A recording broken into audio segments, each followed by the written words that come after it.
Magandang araw po sa inyo, Sir Blair.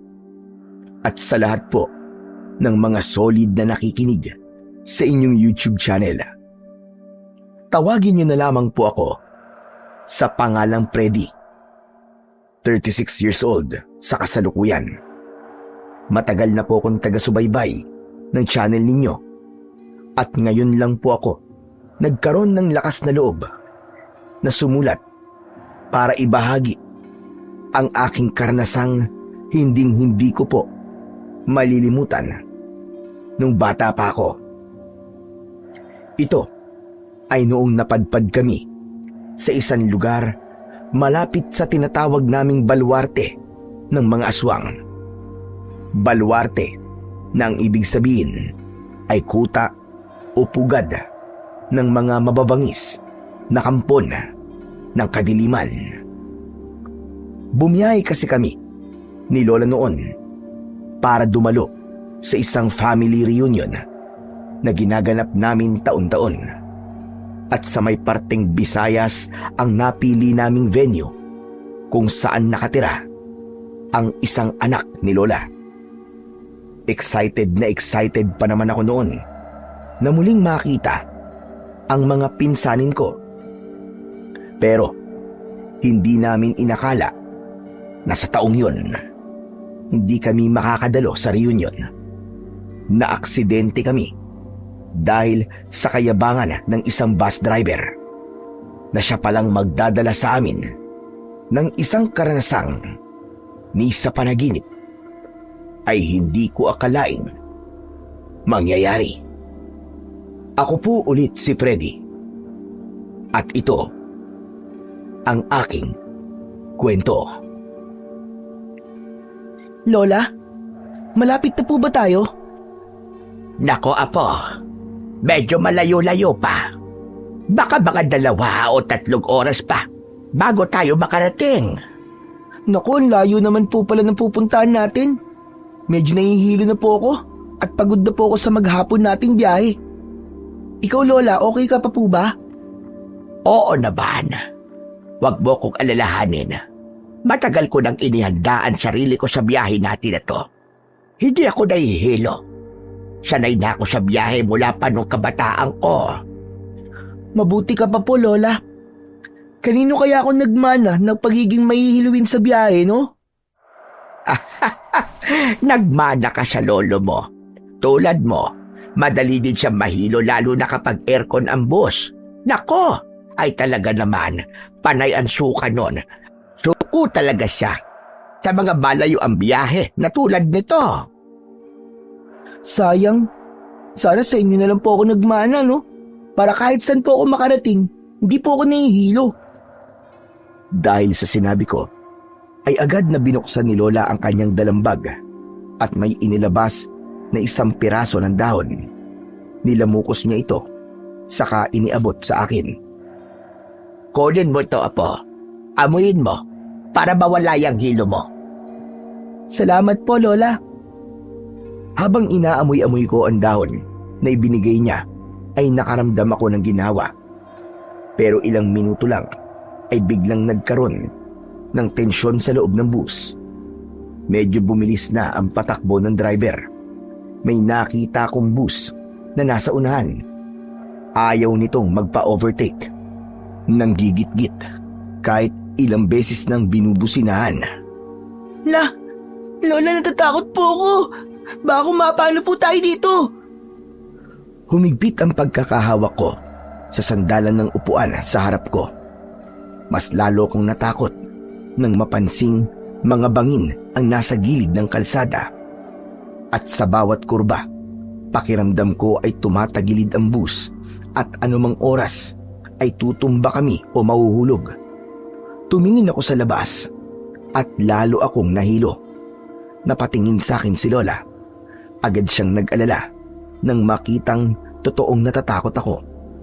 Hinawakan niya ng maigpit ang kamay ko na noon ay pinagpapawisan at nanginginig na.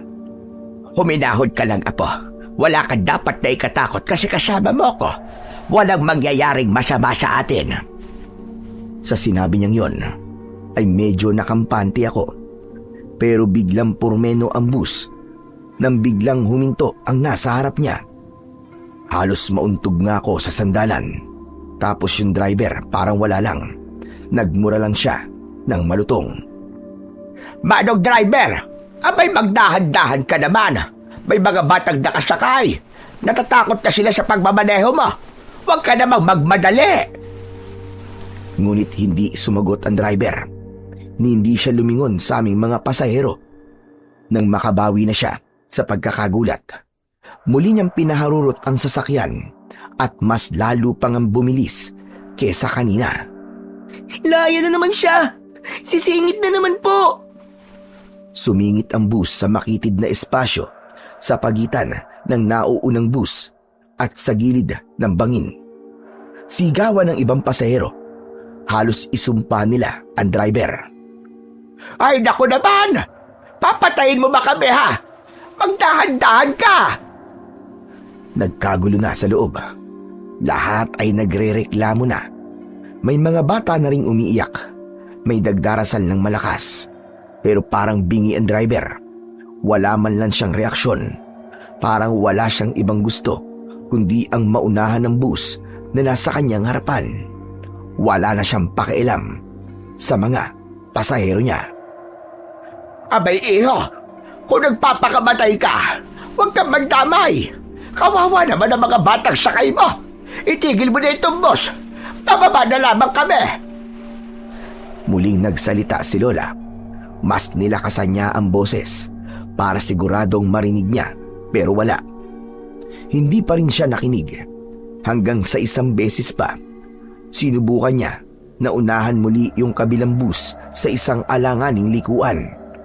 Masyadong mabilis ang takbo niya, kaya nang tapakan niya ang preno, huli na ang lahat.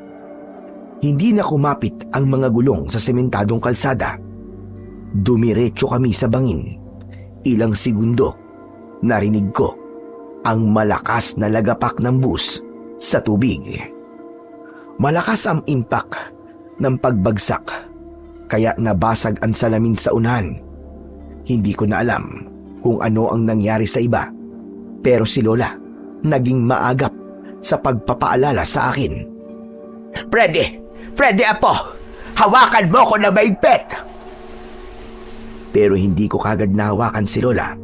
Mas inuna kong hawakan ang bag niya kung saan naroon ang mga gamit niya. Takot na takot ako noon, pero hindi ako umiyak. Ayoko pang mamatay. Kaya naman, kahit nasa gitna kami ng panganib, pinilit kong maging gising at alerto. Mabilis na lumubog at napupuno na ng tubig ang bus. Sa oras na yon, parang hindi na rin namin alam ni Lola kung ano ang gagawin tulad nung ibang pasahero.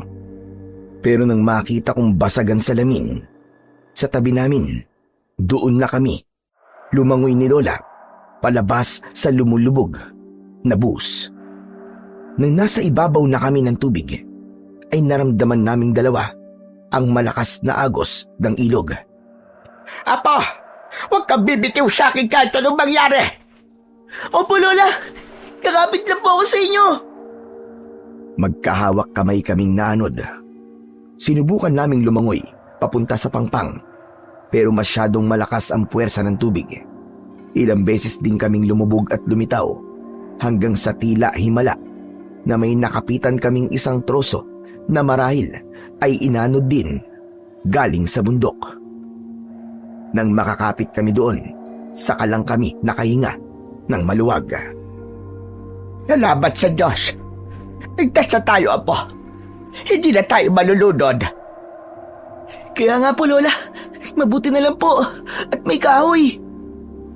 Ang troso ang nagsilbing balsa naming dalawa ni Lola. Nakayakap kaming dalawa sa magaspang na kahoy habang tinatangay ng mabilis na agos. Wala kaming magawa kundi ang magpaanod at magdasal na sana ay mapadpad na kami sa mababaw na parte. Hindi ko alam kung gaano katagal kaming nasa tubig. Nag-iiba na din kasi yung paligid. Wala na yung kalsada at napalitan na ng mga matataas na puno at masukal na lugar. Lola, okay pa po ba kayo? Oo, apo. Ayos lang ako. Maya-maya pa ay may narinig kaming mga tinig. Dito! May tao dito! Mula sa talayban, may lumabas na 3 lalaki. Mga mangangaso ata sa lugar na yon. Nakita nila kami ni Lola. Agad silang lumangoy sa ilog palapit sa amin. Hinila nila ang troso at inalalayan nila kami hanggang sa pangpang. Diyos ko! Saan kayo galing? Ano nangyari sa inyo? Nahulog po ang sinasakyan naming bus. Doon po sa bangin. Nanlaki ang mga mata ng mga lalaki. Agad na kumilos ang isa at tinignan kung meron kaming mga galos o kung nasaktan ba si Lola. Naku! May sugat ka, Lola! Wala ito. Malayo to sa bituka. Ang apo ko, siya ang tignan nyo kung ayos lang ba siya. Tinignan ako nung isang lalaki mula sa ulo hanggang paa. Doon ko lang din nakita na may mga galos ako sa binti at nanginginig ang aking mga tuhod. Ayos ka lang ba, Totoy? May masakit ba sa'yo? Huwag kang mahihiya. Magsabi ka lang sa akin. Ako po si Freddy, kuya. Huwag po kayong mag-alala, ayos lang po ako. Hindi naman po masakit ang mga sugat ko eh. Totoo naman ang sinabi ko sa lalaking yon. Wala akong nararamdamang sakit o hapdi maliban sa panginginig dahil sa kaba at lamig na nararamdaman ko. Kaya mo bang maglakad? O gusto mo pasanin na lang kita? Kaya ko po, kuya. Mukhang matibay ka, bata. Pati ho kayo, Lola. Milagro po ang pagkakaligtas nyo sa tiyak na kamatayan. Alam nyo ba? Malalim po ang ilog na yan at delikado ang agos, lalo na't katatapos lang po ng ulan. Swerte po at buhay pa kayo. Nanatili kaming nakaupo ni Lola sa damuhan. Pilit na binabawi ang lakas namin. Lumapit ang lalaki at nagpakilala siyang si Badong. Ganon din ang dalawa pa. Malumanay silang nakipag-usap sa amin. Mabuti pa po ay sumama na muna kayo sa amin sa baryo. Kailangan natin linisin ang mga sugat ninyo. Lalo ka na, Totoy. Mapanganib eh. Baka mamaya ma-infeksyon yan. Lalo na't nanggaling kayo sa maduming tubig ng ilog. Salamat, iho. Pero wag na. Ang gusto ko ay dalhin mo na lang kami sa sakayan ng bus. Gusto ko na lang umuwi kasama ang apo ko. Nagkatinginan ang 3 lalaki. Parang hindi sila sumang-ayon sa sinabi ni Lola base na rin sa nakita kong reaksyon ng kanilang mga muka. Lola, napakalayo po ng bayan mula rito. Hindi po namin kayo kayang ihatid kagad doon, lalo na po sa kalagayan nyo ngayon. Aabutin po tayo ng gabi sa daan at masyadong delikado ang gubat kapag madilim na. Delikado po talaga, Lola, para sa amin. At para sa inyo rin po. Pero iho, hindi kami taga rito. Pasensya ka na. Pero mahirap ang magtiwala lalo na sa mga hindi kakilala. Oo nga at iniligtas nyo kami at laking pasasalamat ko roon. Pero gusto na naming makauwi. Magtiwala po kayo sa amin, Lola. Hindi po kami masasamang tao. Wala kaming gagawing masama sa inyo. Ang gusto ko lang po ay magamot ang mga sugat ninyo at makapagpalit po kayo ng maayos at tuyong damit. Nakita kong hindi kumbinsido si Lola sa sinabing yun ng lalaki. Ganun siya. Ugali talaga niya na hindi magtiwala sa ibang tao, lalo na at hindi pa niya gaanong kakilala. Tumigil si Badong at tumingin sa akin at pagkatapos ay sa kanya ulit kinausap si Lola.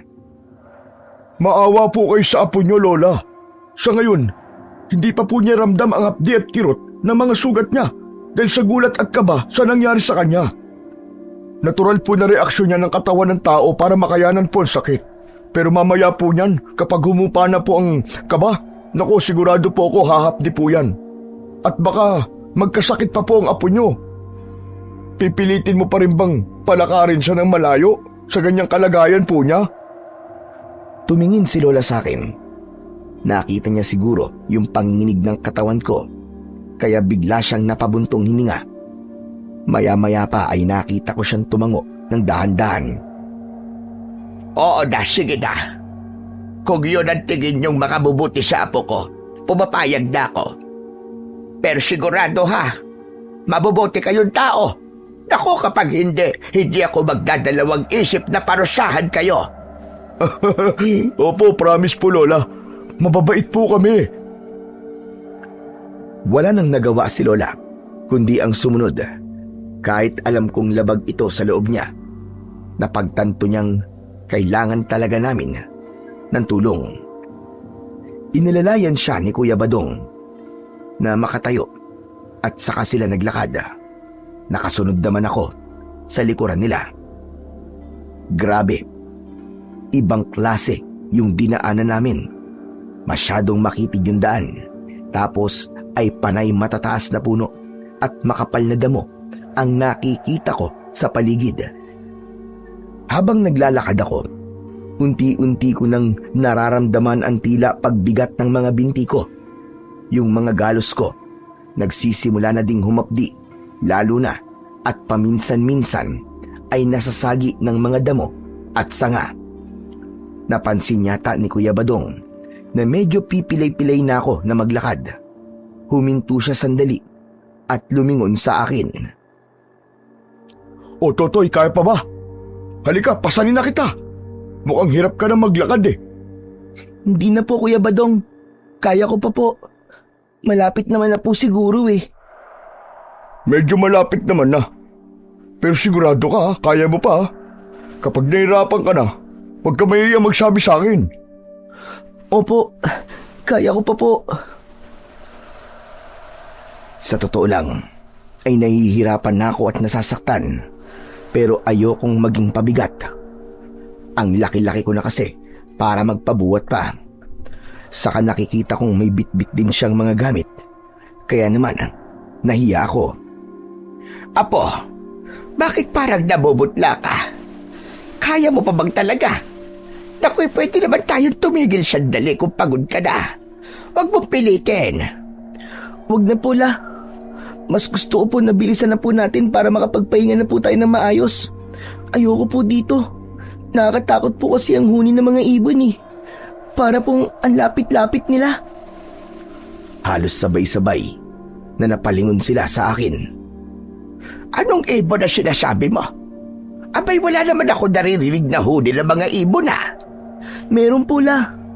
Rinig na rinig ko po na para pong umiiyak po na ewan.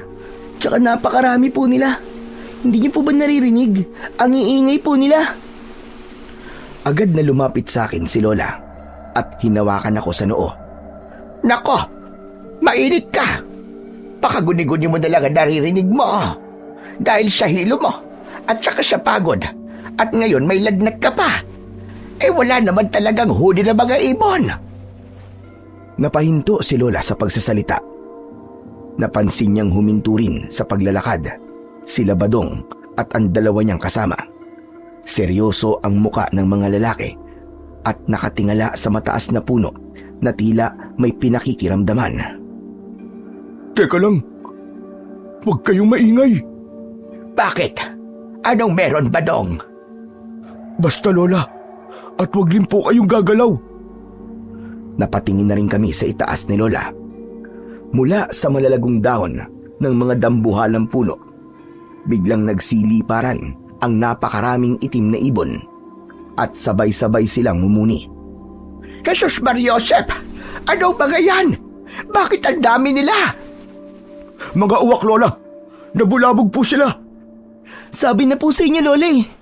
Yan po, ganyan po yung narinig ko kanina. Muli silang napatingin sa akin. Ano kayang mangyayari? Bakit nagkakagulo ang mga ibon? Iba ang pakiramdam ko dito.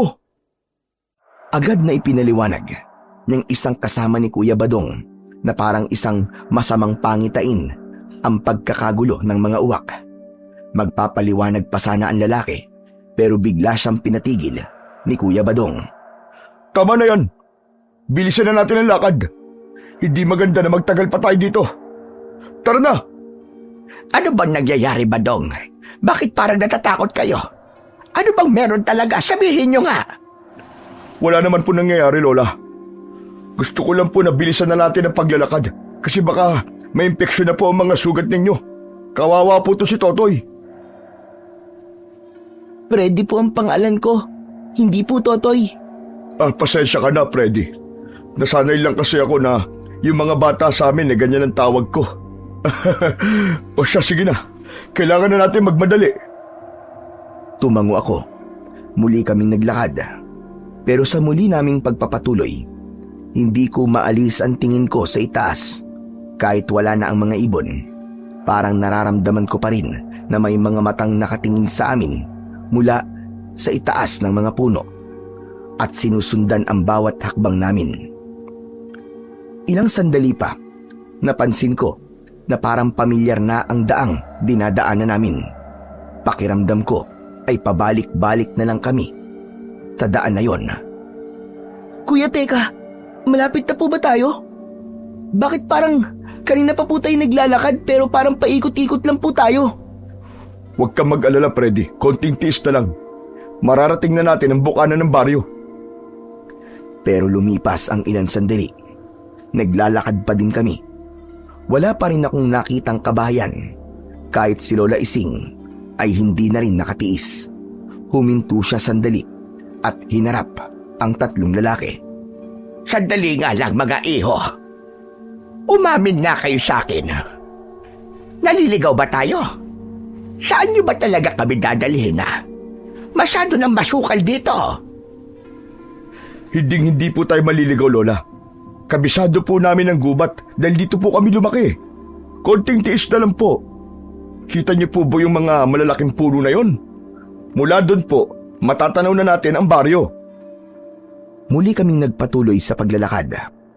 Hanggang sa unti-unti na naming nakita ang isang maliit na baryo.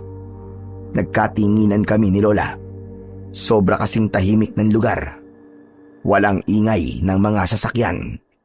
Tapos, kakaunti lang din ang mga batang nakikita naming naglalaro sa labas ng mga bahay.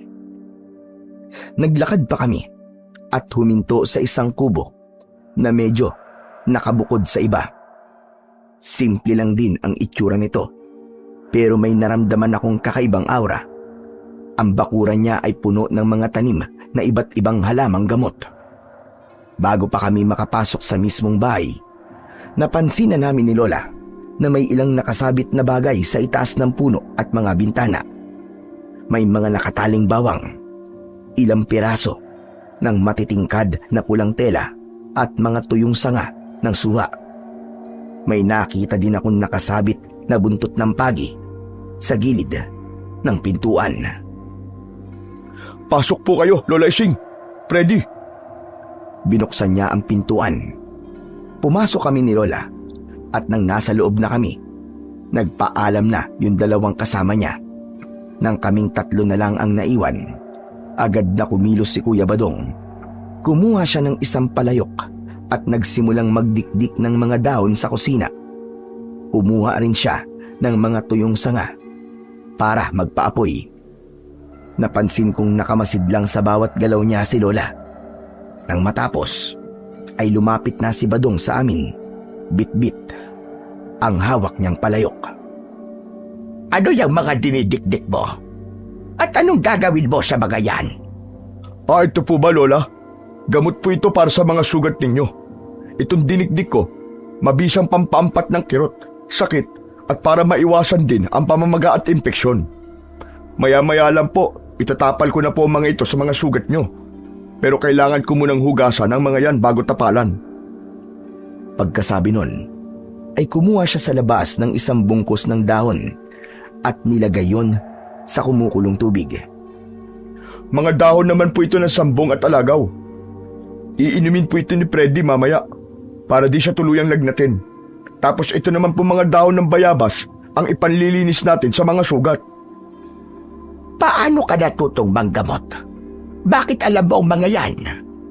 At saka parang kabisado mo ang gamit ng bawat halaman na nasa bakuran mo.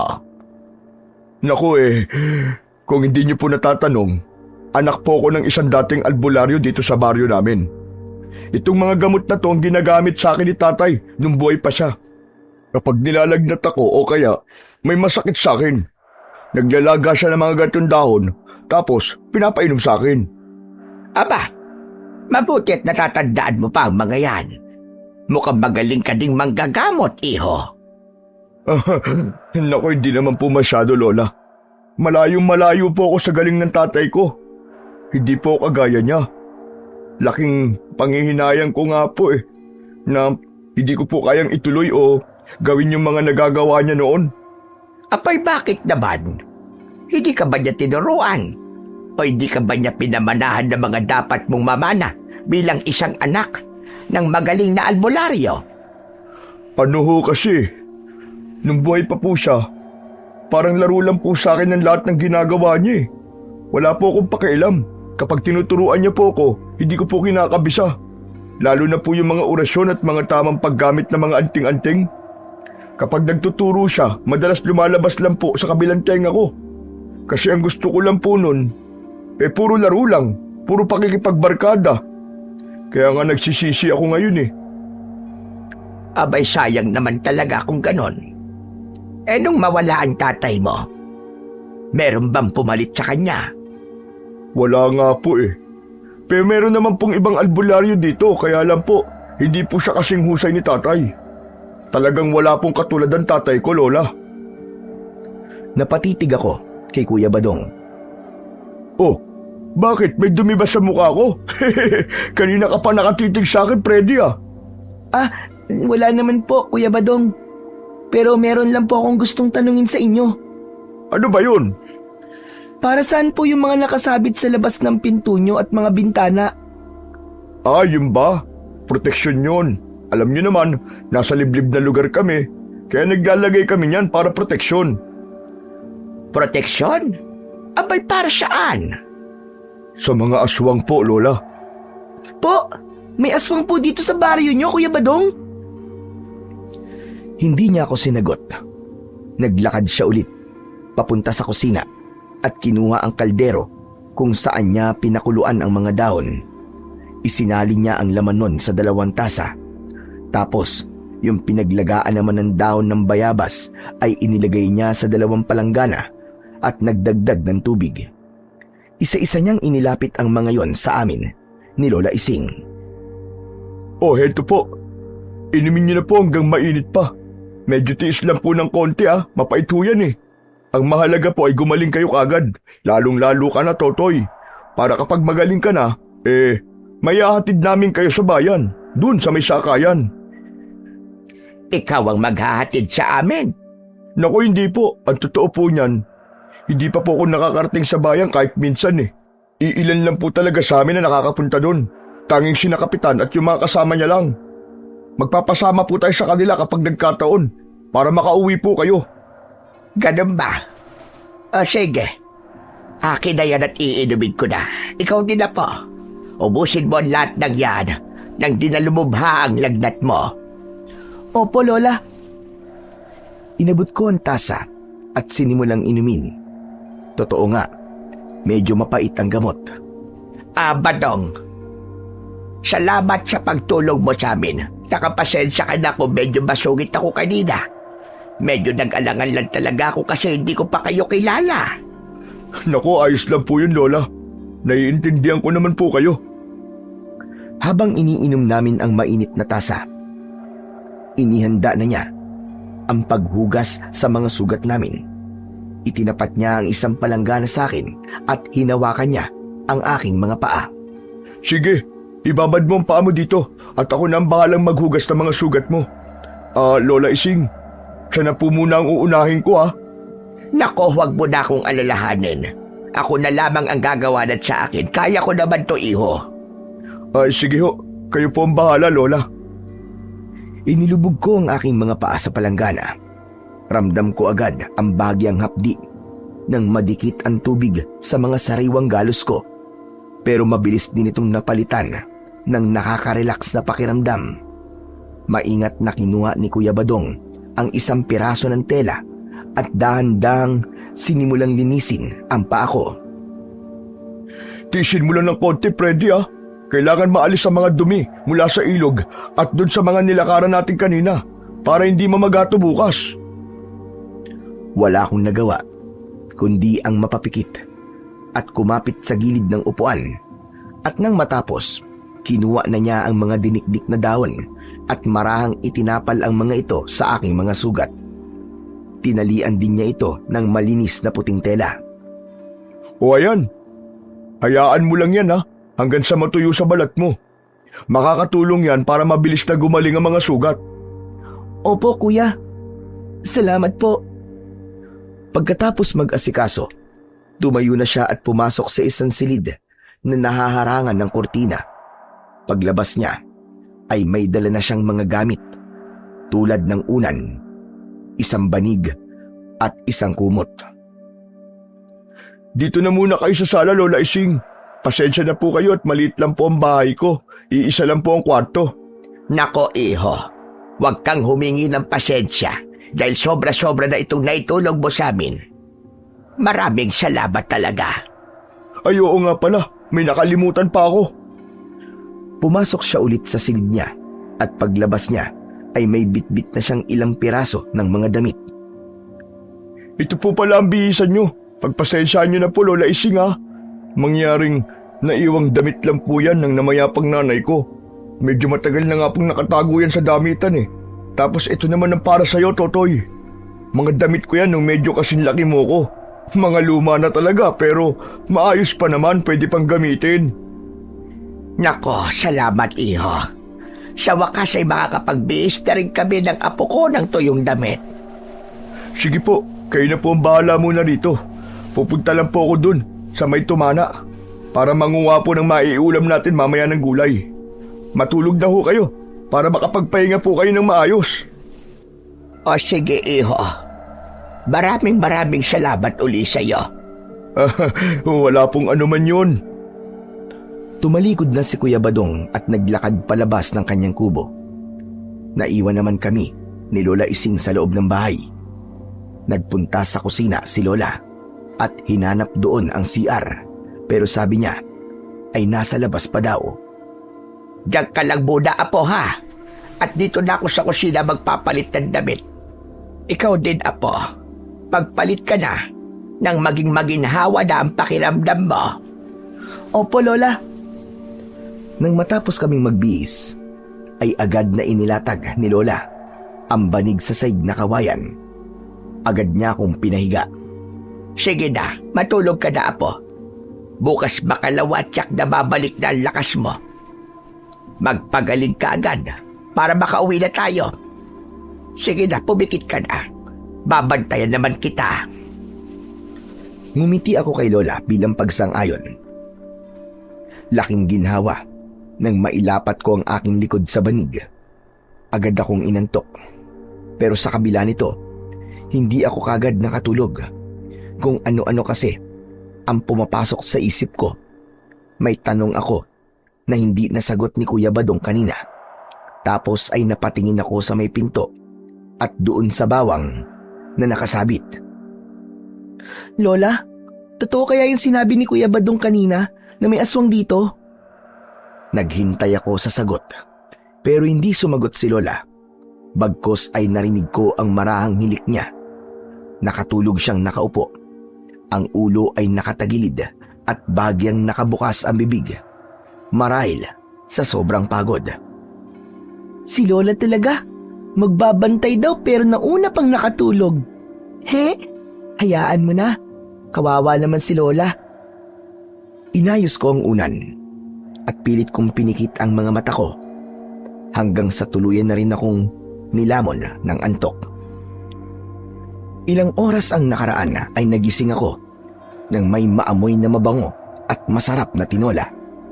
Kilalang-kilala ko ang aroma ng pinakuloang karne ng manok at yung amoy ng inihalong dahon ng sili. Paborito ko kasi ang tinola, kaya hindi ako pwedeng magkamali. Nilingon ko si Lola sa tabi ko, pero wala siya. Narinig ko ang boses niya na galing sa kusina. Magkausap sila ni Kuya Badong. Alam mo, iho, kanina pa akong nag-iisip.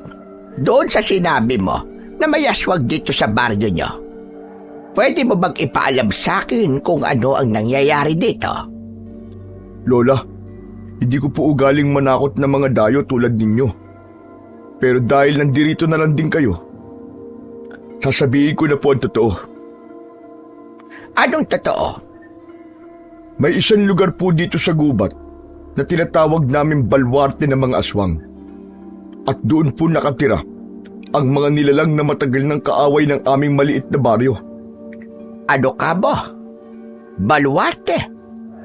Isang kuta o pugad ng mga aswang? Teka, kung gano'n ay hindi lang isa ang tinutukoy mong aswang, kundi marami sila, gano'n ba? Opo, Lola. Marami po talaga sila. Higit pa sa doble ng kabuuan bilang ng mga tao dito sa baryo namin. At ang mahirap pa niyan, mamayang gabi kabilugan na naman po ng buwan. Yun po ang oras na pinakakinatatakutan ng lahat ng tao dito. Bakit? Ano bang meron kapag kabilugan ng buwan? Kapag bilog po ang buwan at maliwanag na maliwanag, sasalakay po ang mga aswang dito sa baryo namin. Mangunguha po sila ng kanilang mga biktima. Marami na po kaming kababaryo na nawala o natagpo ang patay. Nakoy, nakakabahala naman palang nangyayari dito sa inyo. Maraming buhay ang nasasayang dahil sa katakawan ng mga aswang na yan. Yun nga po eh. Tumasalakay po sila dito sa amin para gawin lang po kaming pagkain. Pero wala naman po kami magagawa. Lubha po silang malalakas. Wala man lang bang tumutulong sa inyo? O wala man lang bang lumalaban tulad ng mga albularyong sinasabi mo?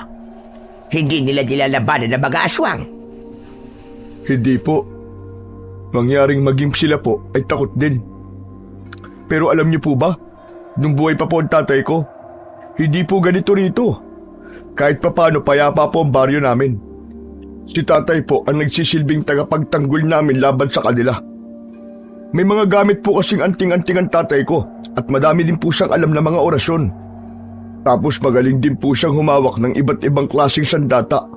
Magaling po siya. Kaya niyang protektahan ng buong baryo laban sa mga aswang na yun. Hindi sila basta-basta nakakapasok ng ganun-ganun lang.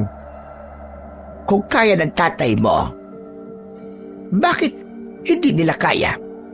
Ikaw, bakit parang takot na takot kayong lahat? Natatakot ako, Lola. Natatakot ako kasi wala na si tatay. Ako dapat yung tagapagmana niya eh, at magpapatuloy na sinimulan niya. Pero wala ho akong alam eh. At yung mga nakalagay dyan sa mga bintana at pinto, ginaya ko lang yan sa mga nakikita ko nilalagay niya noon. At hindi ko alam kung hanggang kailan yan tatalab laban sa mga aswang na yun. Tatalab naman ang mga yan, iho. Pero proteksyon lang yan laban sa mga karaniwang aswang. Ano pong ibig niyo sabihin, Lola Ising? Iba-iba din kasi ang uri ng mga aswang. At bawat isa ay may kanya-kanyang kalakasan at kahinaan. Kung pagkaraniwang aswang lang, madali lang silang kalabanin at itaboy. Pero kung tulad ng mga gabunan at iba pang mas malalakas na uri ng aswang, hindi sila matatakot sa mga proteksyong yan. Tumayo na ako sa aking higaan. Matapos kong ayusin ang pinaghigaan ay dahan-dahan akong pumasok sa kusina at lumapit kay Lola. Delikado pala dito sa lugar niyo, Kuya Badong. Mukhang mas nakakatakot pa po to kaysa sa naranasan naming aksidente ni Lola. Freddy, gising ka na pala. Halika na, umupo ka na at malapit na akong maghain nang makakain na tayo. Kakain na po tayo ng tanghalian? Nako, hapunan na ngayon, Freddy, ano ka ba? Masarap ang tulog niyong maglola kanina kaya hindi ko na kayo ginising. Hinayaan ko na lang na makabawi ang mga katawan ninyo sa pagod. Nabanggit ng lola mo kanina na paborito mo pala ang tinola. Kaya nagkatay na lang ako ng manok imbis na magluto ng gulay. Mainam sa yon, sabaw. Salamat po, Kuya Badong. Ang bait-bait niyo po talaga. Ilang sandali lang ay naghain na si Kuya Badong ng ulam sa gitna ng lamesa. Nagsimula na kaming kumain. Ngunit sa kalagitnaan ng aming pagkain, biglang may kumatok. Hindi lang basta katok, parang kinakalampag nito ang pintuan. Napatigil kaming lahat. Nagkatinginan sila, Kuya Badong at Lola. Dahan-dahang tumayo si Kuya Badong. Dito lang po muna kayo ha. Huwag po kayo lalabas. Lumabas na siya ng kusina. Agad ko sana siyang susundan, pero hinawakan ni Lola ang kamay ko at sininyasan na wag akong maingay. Maya-maya ay biglang may nagsalita. Galit na galit ang tono nito habang nakikipag-usap kay Kuya Badong. Ano itong nabalitaan ko, ha, Badong? May nakakita daw sa inyo kanina na may kasama kayong isang matanda at isang batang dayo. Totoo ba yun, ha? Opo, Kapitan. Meron nga po. At sino naman ang nagbigay sa'yo ng pahintulot para gawin yon? Wala po, pero kasi naaksidente daw po sila at nahulog sila sa ilog. Tinangay po sila ng tubig hanggang dun sa may... Wala akong pakialam kung ano man ang nangyari sa kanila o kung saan lupalop sila ng galing. Pero ikaw, Badong, alam mo ang batas dito sa atin. Mababait naman po sila, Kapitan eh. At mukhang mapagkakatiwalaan. Mababait? Sigurado ka? Baka mamaya mga aswang ang mga yan at nagpapanggap lang na mga mababait. Naku, hindi po. Hindi naman po sila aswang eh. Sigurado po ako dun. Sigurado ka? Bakit? Katulad ka na ba ng tatay mo ngayon?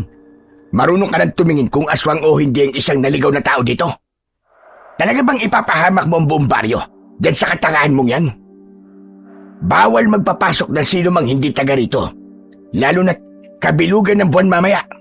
Hindi ba naisip na baka pinapain mo kaming lahat? Naku, hindi po. Nagkakamali po kayo, Kapitan. Nagkakamali? Ang kapal ng mukha mong sabihan ako niyan. Hindi ba't nun ay ginawa mo din ito? Ano nangyari? Muntik mo nang isangla sa demonyo ang lahat ng taong nakatira dito. Hindi po, Kapitan.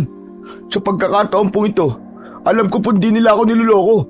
Mabubuting tao po talaga sila, Kapitan. Wala po silang kinalaman sa mga kinatatakutan natin.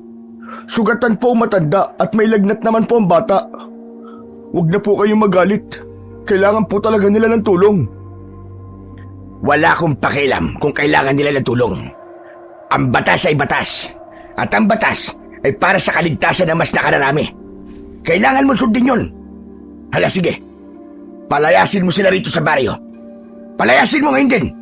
Nagkakaintindihan ba tayo? Tahimik lang kaming nakikinig ni Lola sa kusina. Medyo nanigas ako sa kaba ng mga oras na yon.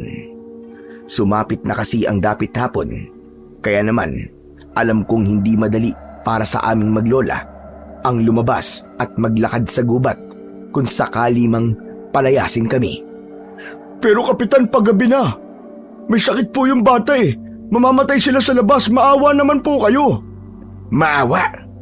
Badong, ano ba mas mahalaga sa'yo? Ang buhay ng dalawang dayuhan na yon? O ang buhay ng lahat ng nakatira rito? Kapag ang mga yan ang naging dahilan para puksain tayo ng mga taga-Baluarte, ikaw ang mananagot. Pero Kapitan, maawa naman po kayo. Pakiusap naman. Bigyan niyo naman po sila ng konsiderasyon. Kahit bukas po. Ako po mismo maghatid sa kanila sa bayan. Manahimik ka. Inuutusan kita. Palayasin mo mga yan dito sa baryo. Hindi tao mga yan. Kailangan natin magdoble ingat.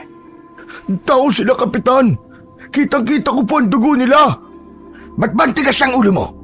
Talagang wala ka natutunan sa tatay mo, no? Hindi mo ba napansin kanina? Maraming uwak. Kaya pala, may dala kayong malas dito. Ayokong isugal ang buhay ng mga tao dito sa baryo para sa konsiderasyon at awa na sinasabi mo. Ilabas mo sila rito o kami mismo maglalabas sa kanila. Sa sobrang takot ko, ay napahawak ako sa kamay ni Lola. Lola, ano pong gagawin natin? Apo, huwag kang matakot. Ramdam ko ang panginginig ng mga kamay niya. Alam kong kinakabahan na din siya. Muli narinig namin ang pakiusap ni Kuya Badong sa malupit at istriktong kapitan nila. Parang awa niyo na po, Kapitan Bito. Hayaan niyo na po sila magpalipas ng gabi dito. Ako po mananagot kapag may nangyaring masama. Manahimik ka, Badong. Ang utos ko sundin mo. Palayasin mo ang mga yan dito. Bibigyan kita ng 30 minuto para gawin yan.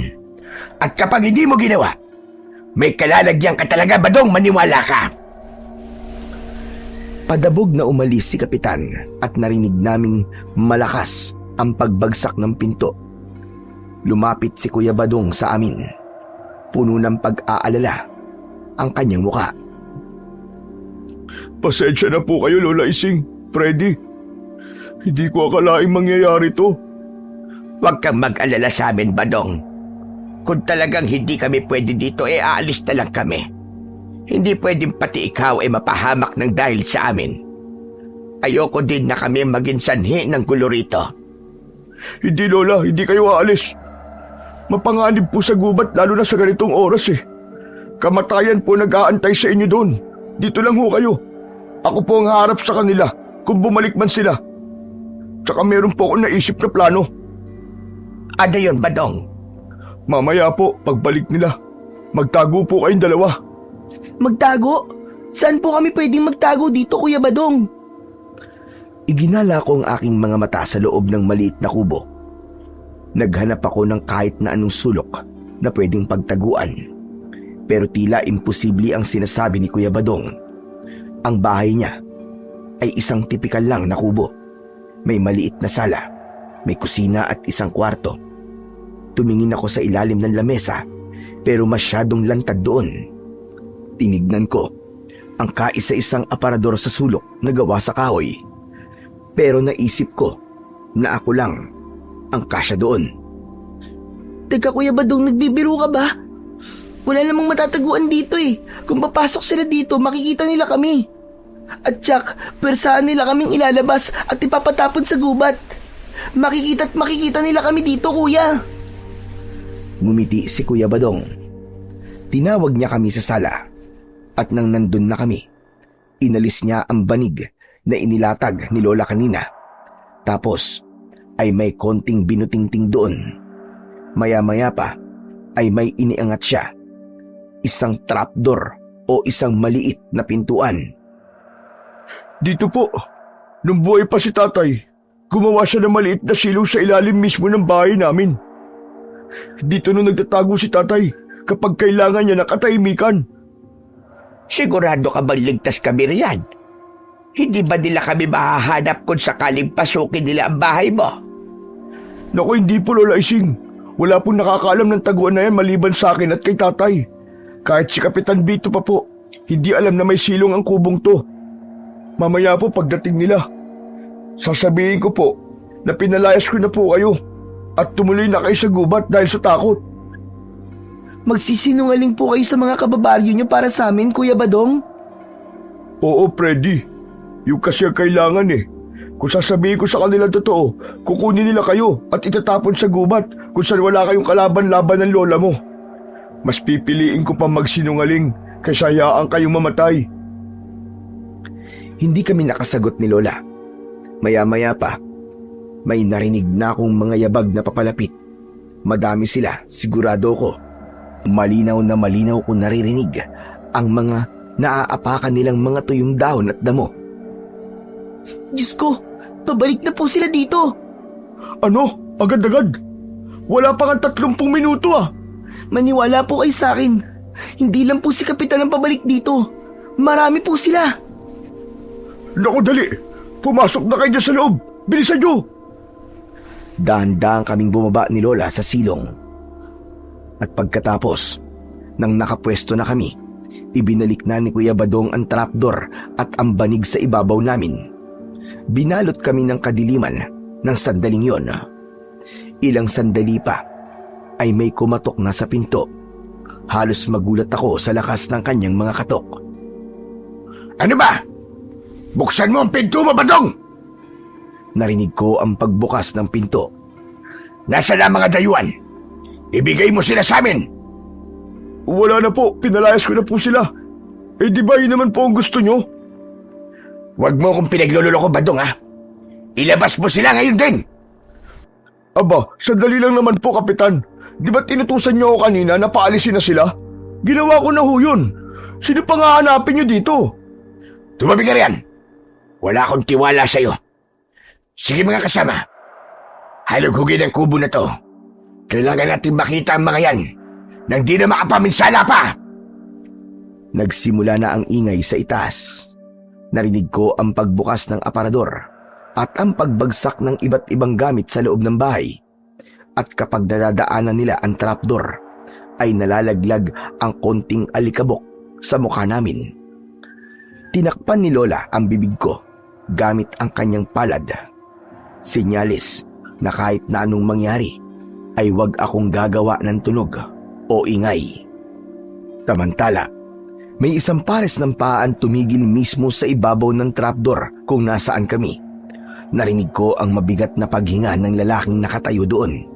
Sa sandaling yon, parang tumigil ang mundo ko. Isang maling galaw lang, isang mahinang ubo lang, tapos na kami. Maya-maya pa ay nagsibalik ang lahat ng mga kasama ni Kapitan at nagtipon-tipon sa sala. Agad nilang nireport na wala silang nakita at mukhang totoo ang mga sinasabi ni Badong. Baka nga daw pinalayas na at hinayaan na kami sa gubat. Babalaan kita, Badong, ha? Kung nagsisinungaling ka, magpasensyahan na lang tayo. Hindi po ako nagsisinungaling, Kapitan Vito. Wala naman po talaga sila dito eh. Pinalis ko na po sila kanina pagkaalis nyo. Natural lang naman po na piliin ko ang mga kababaryo ko kaysa sa kanila. Hindi po ba? Walang sumagot, pero nararamdaman kong di masyadong nakumbinsi ang Kapitan. Nagawa ko na po ang gusto nyo, Kapitan Vito. Sige o, makakaalis na po kayo at magsasara na ako ng bahay. Kailangan ko ding maganda para mamaya. Umalis na sila. Wala na ang boses ng Kapitan. Naghintay kami ni Lola. Nakatingala kaming dalawa. Hinihintay na buksan na ni Kuya Badong ang trapdoor. Gustong-gusto ko nang lumabas dahil pakiramdam ko ay nahihirapan na akong huminga sa pinagtataguan namin. Pero walang nagbubukas. Lola, bakit di pa tayo pinapalabas ni Kuya? Maghintay lang tayo, Freddy. Alam ni Badong ang ginagawa niya. Nagtagal pa kami ni Lola sa loob ng silong. Medyo naiinip na ako. Siguro ay mga nasa 15 minuto na kami sa silong. Naririnig ko ang marahang paglalakad niya. Pabalik-balik siya mula sa pinto patungo sa bintana. Naiisip ko na baka sinisigurado niya na wala ng matang nakamanman sa labas ng kanyang bakuran. Maya-maya pa, binuksan niya na ang pinto at inalalayan niya na makalabas si Lola. Naku, pasensya na po kayo, Lola Ising, ha. Kung di ko kayo kagad na palabas, baka kasi nandiyan pa sila eh. Mahirap nang mabuking. Wala yun, iho. Naiintindihan ko. Salamat. Malaking sakripisyo itong ginagawa mo para sa amin. Kuya Badong, bakit po galit na galit po sa dayo ang kapitan ninyo? Ang sama niya para sabihin na aswang po kami ni Lola. Hindi naman siya talaga masama, Totoy. May dahilan kung bakit siya ganun. Noong nakaraang taon kasi, may nangyaring hindi namin malilimutan dito sa baryo namin. Ano yun, iho? Pwede mo bang ikwento sa amin? May nakilala po akong babae sa gubat nun. Maganda ho siya. Mukhang disente. At ang sabi niya sa akin ay naligaw lang daw siya. Dahil sa awa ko naman, ayun, iniwi ko siya rito sa bahay. Akala ko nakatulong ako sa isang taong nangangailangan. Tapos po, ano pong nangyari, Kuya Badong? Malaking pagkakamali na dinala ko siya dito. Dahil ang babaeng yun ay isa palang aswang. Nagpanggap siyang mabait, mapagkakatiwalaan at mainhin. Halos lahat ng kababaryo namin kumanga sa kanya. Naging kaibigan siya ng marami, pati na ang pamilya ni Kapitan. Pero traidor pala siya. Jesus Mariosep, anong nangyari? Anong ginawa niya dito sa baryo ninyo? Wala po kaming kaalam-alam. Natahimik pala niya kaming tinatrabaho. Nag-umpisa na pong mawala isa-isa mga kababaryo namin. Minsan naman mga hayop na inaalagaan namin ang nawawala.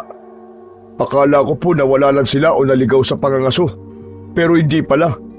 Inunti-unti na pala niya kaming paslanging lahat. Pumatay siya ng mga kababaryo nyo, Kuya Badong? Oo, Freddy, gano'n na nga. Ginamit niya ang tiwala namin para makuha niya ang gusto niya. Marami siyang napatay noon bago pa namin matuklasan ang katrayduran niya. At hindi lang yun. Dahil sa kanya, kaya nadiskubre ng mga taga-Baluarte ang baryo na to. Kaya tuwing kabilugan ng buwan, sumasalakay sila dito para pumatay at kumain ng mga tao. Ako ang nagdala ng sumpa sa baryo to. Kaya hindi ko masisisi ang kapitan namin kung hindi niya na kayang magtiwala sa iba. Ngayon ay naiintindihan ko na. Kaya pala ganun na lamang ang galit niya sa'yo. Takot na siyang maulit ang nangyari doon. Opo, para sa kanya bawat dayuhan na mapapadpad dito sa amin ay ituturing niyang banta sa amin. Kaya Freddy, Lola Ising, huwag niyo po sanang masamain ang pagiging istrikto ni Kapitan. Kasalanan ko yun kung bakit siya ganun. Ako po talaga nagkamali eh. Kasalanan ko ang lahat ng takot na nararanasan nila sa baryo ngayon. Wala akong silbi.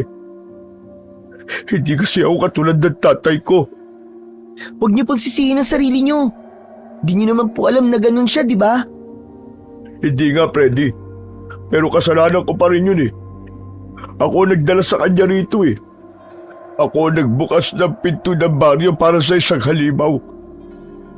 Kundi dahil sa akin, wala sana napahamak na kababaryo ko. Pero iho, bakit tinutulungan mo pa rin kami? Nagkamali ka na noon at naging mityayo ng buhay ng mga kababaryo mo. Paano ka nakasisiguro na hindi ka na nagkakamali ngayon sa pagpapatuloy sa amin? Lola, ano namang klaseng tanong yan? Baka mamaya isipin pa ni Kuya Badong na aswang din tayo. Ayoko mapalayas dito, Lola, lalo't gabi na. Sasagutin ko ang tanong niyo, Lola. Tinulungan ko kayo dahil nakita ko kayo sa ilog. Takot na takot ang mga mata niyo habang humihingi ng saklolo. Ang mga taga-Baluarte hindi sila marunong matakot sa kamatayan. Dahil sila ang kamatayan. Naniniwala ako mabubuti kayong tao at ayoko madamay kayo sa trauma ng baryo na to. Kaya kahit itaya ko ang buhay ko ngayon kay Kapitan, alam kong tao ang tinatago ko dito sa pamamahay ko. Nakahinga ko ng maluwag nang marinig ang sinabing yun ni Kuya Badong. Hinawakan ni Lola ang mga kamay niya. Mahirap pala ang kalagayan mo, iho. Malalaman at malalaman nila na itinago mo kami dito. Paano mo ipapaliwanag ito sa kanila? Tatanggapin ko na lang po kung ano mang parusa ang ibibigay nila sa akin. Bukas ng umaga, ihatid mo na lang kami kung saan mo kami nakuha. Susundan na lang namin ng ilog. Kaya kung makakalabas kami ng gubat sa pamamagitan nun, ayaw namin magkagulo dito dahil sa amin. At mas lalong ayoko naman na mapahamak ka ng dahil sa amin, Badong. Pero baka maligaw po kayo ron. Hindi mangyayari yon. Magtiwala ka sa kakayahan namin maglola. Kayo ho ang bahala kung yan po ang gusto nyo. Pero teka, anong oras na po ba? Naku, kailangan na natin maganda. Parating na po ang mga taga-Baluarte.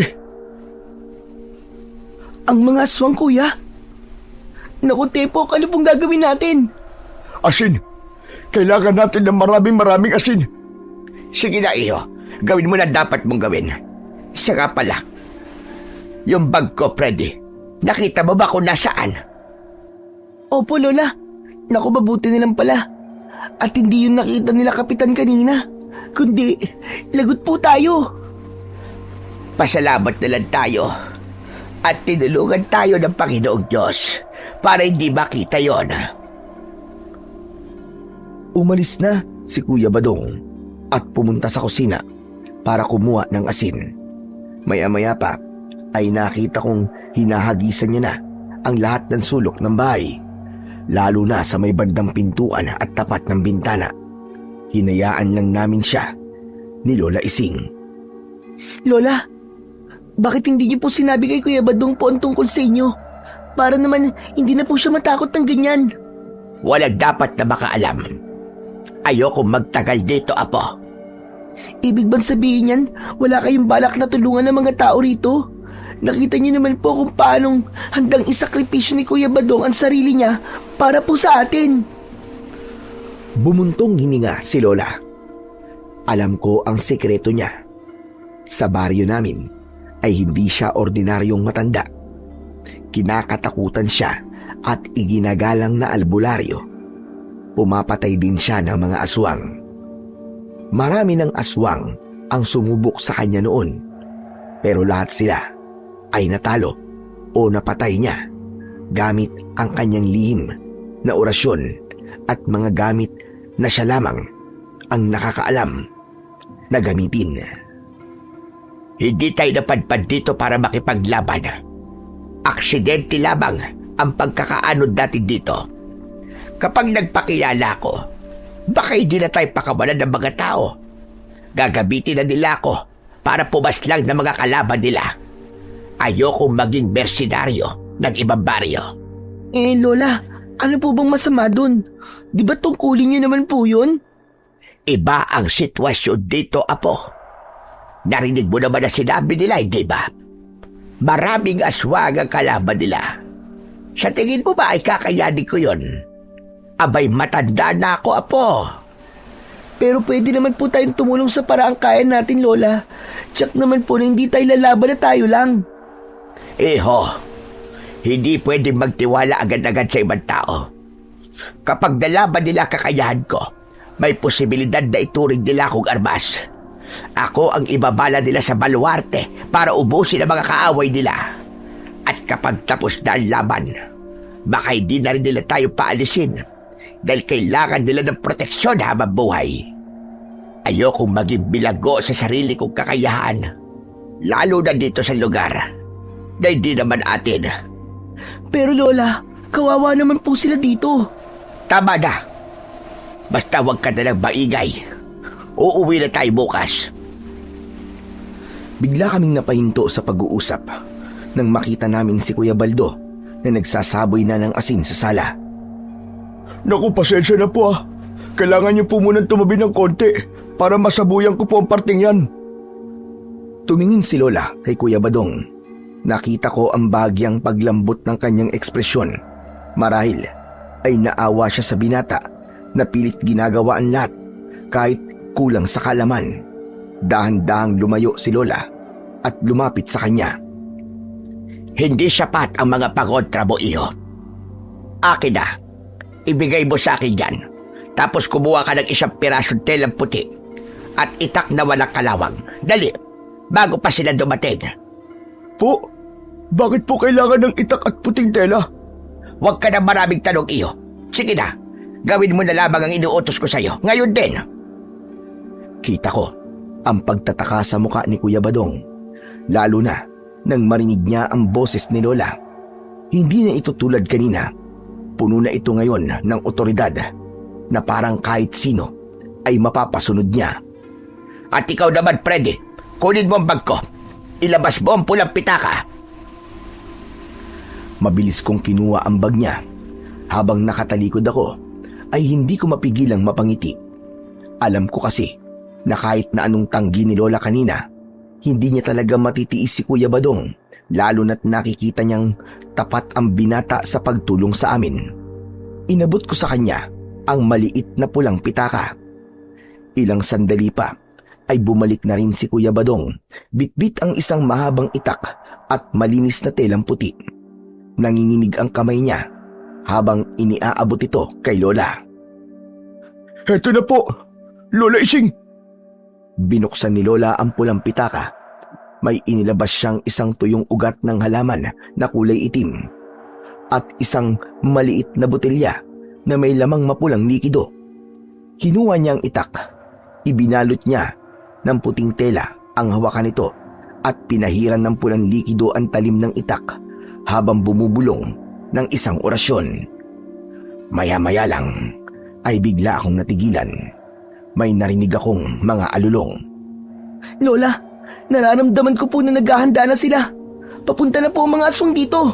O sige, maganda na tayo. Badong, hawakan mo ang itak na ito. Kapag sumalakay sila, ito ang gamitin mo sa data. Sandali, ano po sandata? Bakit po? Lola Ising, hindi ko po kailangan ng sandata. Ang kailangan ko lang po ay ang maitaboy sila. Itaboy? At sa palagay mo, yun na ang solusyon nyo sa pagsalakay ng mga aswang dito? Ang itaboy lang sila para bukas o sa susunod na kabilugan ng buwan ay bumalik na naman sila at muling magasik ng lagim ng paulit-ulit. Yun lang bang gagawin nyo? Pero, hindi ko po kaya lumaban, natatakot po ako. Saka, matagal na pong ganitong ginagawa ko eh. Nagtatago, naglalagay ng asin. Naghihintay lang po na lumipas ang gabi. Badong, ang takot mo ang nakakapagpahina sa'yo. Kung gusto mo mabuhay ng normal, pagkatapos ng gabing ito, kailangan mong itigil ang pag-iisip na ikaw ay isang talunang anak ng albularyo. Lola Ising, sino po ba talaga kayo?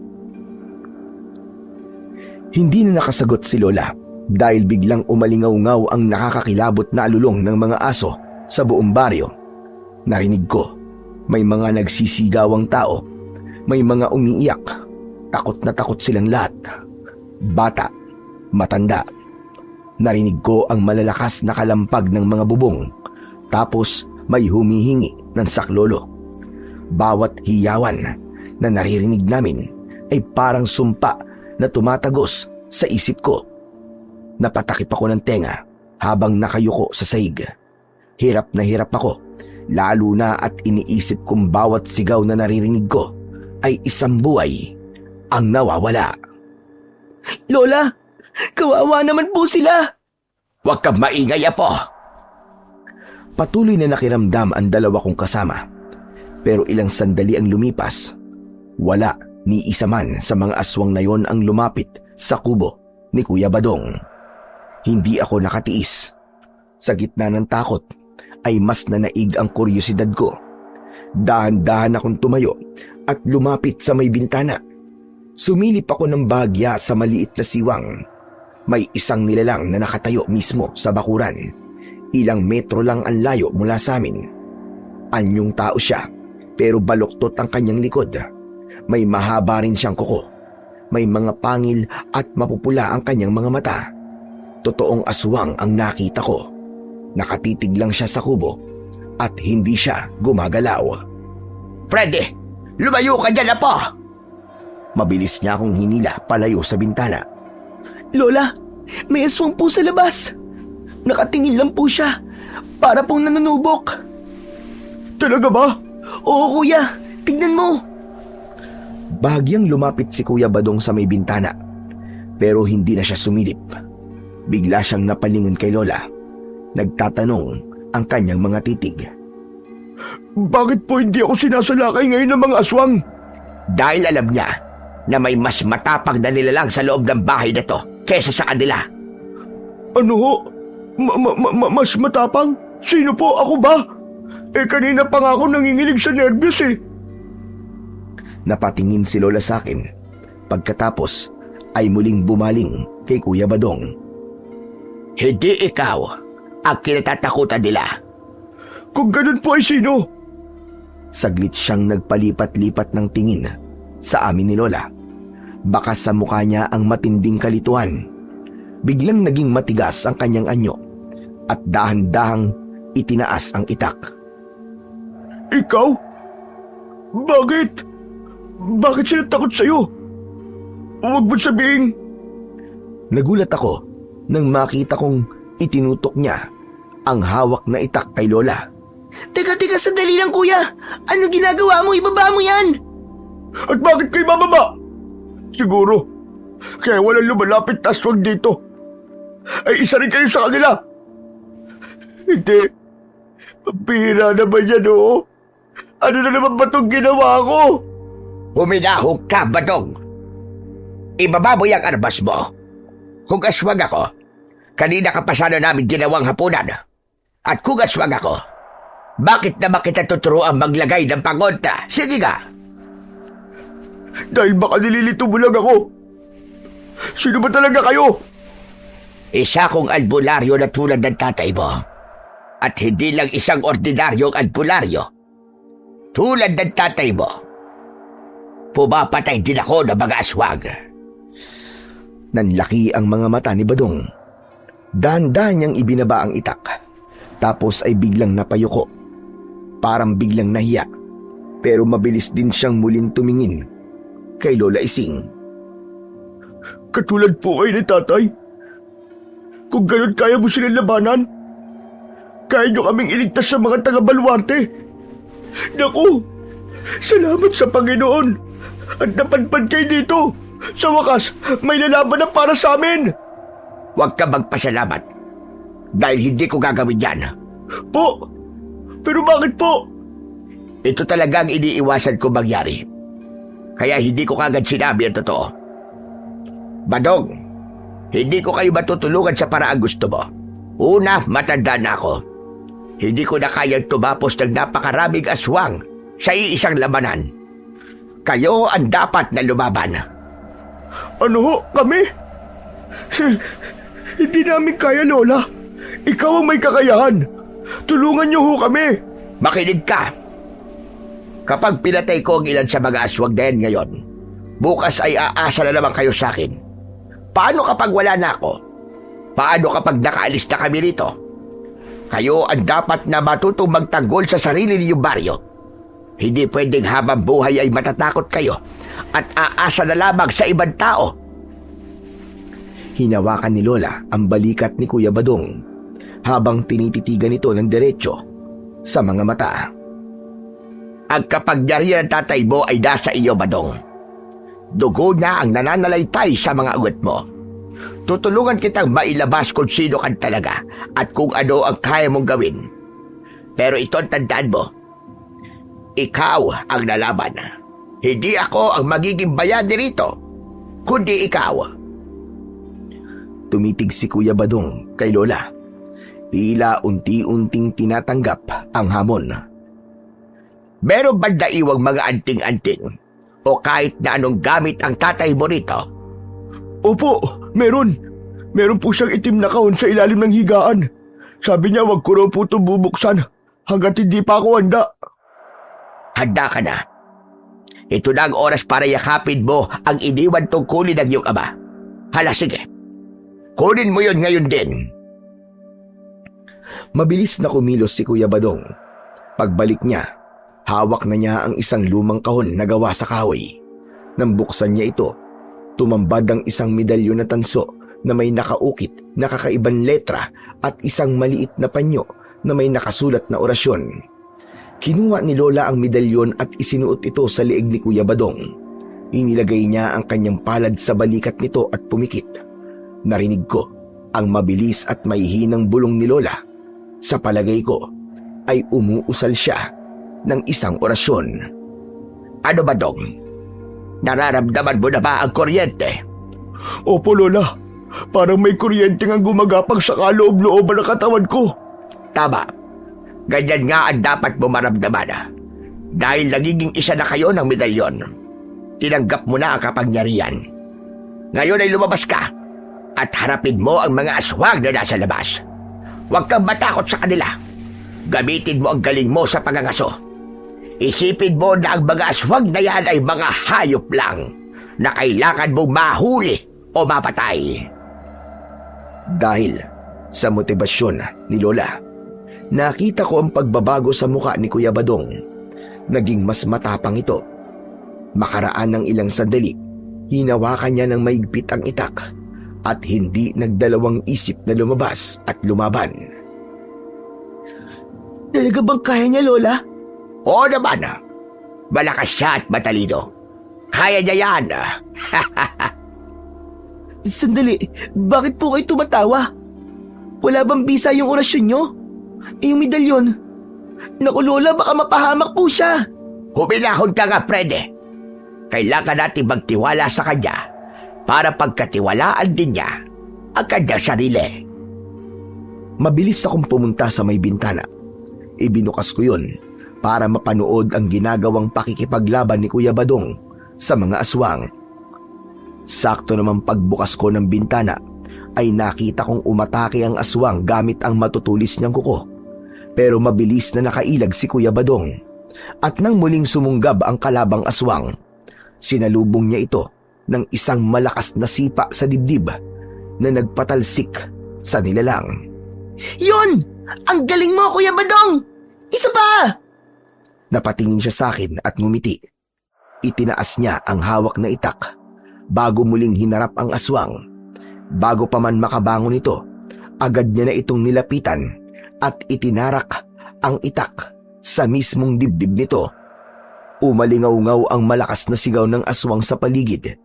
Hindi tumigil si Badong hanggat nakikita niyang humihinga pa ang kalaban. Halos gumapang na ang aswang sa labis na paghihirap.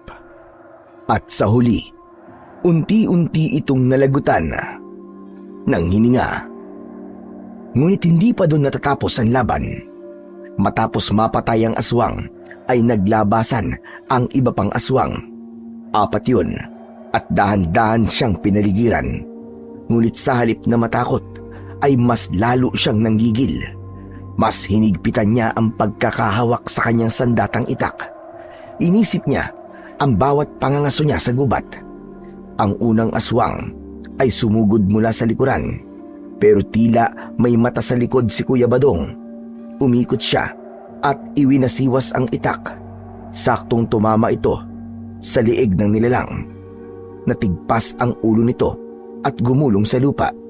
Kasunod nito, ang 2 pang aswang ay sabay na lumundag patungo sa kanya. Ginamit naman niya ang bilis.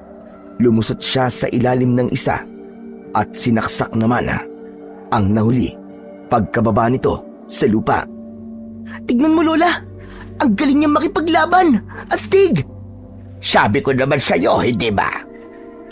Samantala, nagpatuloy ang labanan.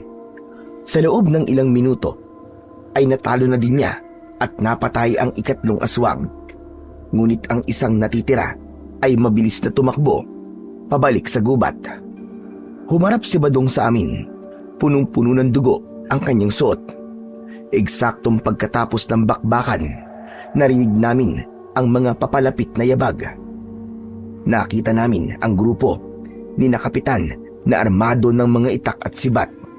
Huminto sila sa tapat ng bakuran at halos sabay-sabay na napanganga sa nakita. 4 na aswang ang nakabulagta sa bakuran ni Kuya Badong. Teka lang, totoo ba itong nakikita ko? Ikaw bang may gawa nito? Opo, Kapitan. Pinatay ko po sila. 4 na aswang? Ngunit paano? Nakalimutan niyo na po ba? Anak ako ng isang mahusay at maaasahang albularyo. Oo nga, alam ko yun. Pero 4 na aswang? Aba, ang galing mo, Badong. Manang-mana ka pala si tatay mo. Kaya pala sila biglang nagpulasag kanina pabalik sa lugar nila. Dahil natakot sila sa'yo. Bumilib ang lahat kay Kuya Badong. Masayang masaya sila. Pero yung saya na yon ay biglang nawala nang napalingon ang kapitan sa amin. Nakita niya kaming nakadungaw ni Lola sa bintana. Sandali lang. Bakit narito pa ang mga yan? Akala ko ba pinalayas mo na sila? Umabante ang mga kasama ng kapitan palapit sa amin. Pero mabilis silang hinarang ni Kuya Badong. Huwag niyo sila sasaktan. Kapitan, ako po nagsasabi sa inyo. Hindi sila mga aswang. Hindi sila dapat nakatakutan. Ang totoo nga po niyan, sila ang tumulong sa akin para magawa ko lahat ng to. Ano bang pinagsasabi mo? Si Lola Ising po ay katulad ni tatay na isang albularyo. At hindi lang po basta isang albularyo. Isa din po siyang mangangatay ng aswang. Siya nagbigay sa akin ng basbas at nagturo kung paano ko ilalabas ang tapang at kapangyarihang minana ko kay tatay. Natahimik ang lahat sa sinabing yon ni Badong. Lumabas kami ni Lola at nilapitan ang kapitan na halos hindi na makatingin sa aming mga mata dahil sa hiya. Pasensya na ho kayo sa mga nasabi ko. Akala ko lang po talaga ay nagpapanggap lang kayo para puksain ho kami.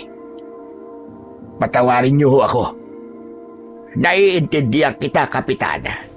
Sinabi na sa akin ni Batong ang dahilan kung bakit ganyan kakaigpit at kung anong mga pinagdaanan niyo noon. Kaya hindi masama ang loob ko sa iyo.